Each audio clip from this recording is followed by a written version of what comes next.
रात्रीचे 2 वाजले होते। अचानक एका मुलाच्या मोबाईलवर हॉस्पिटलमधून फोन आला, लवकर या, तुमच्या आईची तब्येत खूप गंभीर आहे। फोन ऐकताच तो वेड्यासारखा हॉस्पिटलकडे धावला। वाटेत तो देवाला एकच प्रार्थना करत होता, देवा फक्त एकदा आईशी बोलू दे। पण हॉस्पिटलमध्ये पोहोचताच डॉक्टरांनी शांत आवाजात त्याच्या हातात एक छोटीशी पिशवी ठेवली। त्यात आईचा जुना चष्मा, एक फिकट झालेली ओढणी आणि एक छोटंसं पाकिट होतं। मुलाचे हात थरथरत होते। त्याने हळूच ते पाकिट उघडलं। आत फक्त 200 रुपये आणि एक चिठ्ठी होती।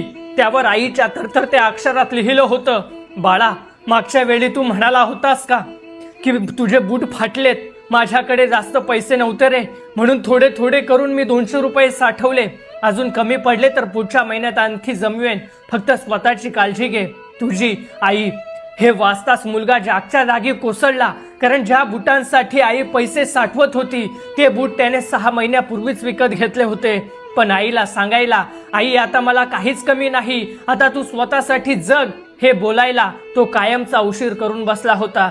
त्या दिवशी त्याला आईची जुनी चप्पल आठवली, फाटलेली साडी आठवली, स्वतःच्या औषधांपेक्षा मुलाच्या गरजा मोठ्या मानणारी तिची प्रत्येक सवय आठवली आणि त्याला समजलं, आई कधी श्रीमंत नसते, पण तिच्या प्रेमापेक्षा श्रीमंत या जगात कोणी नसतं। आई आयुष्यभर स्वतःच्या इच्छा मारत राहते आणि मुलांच्या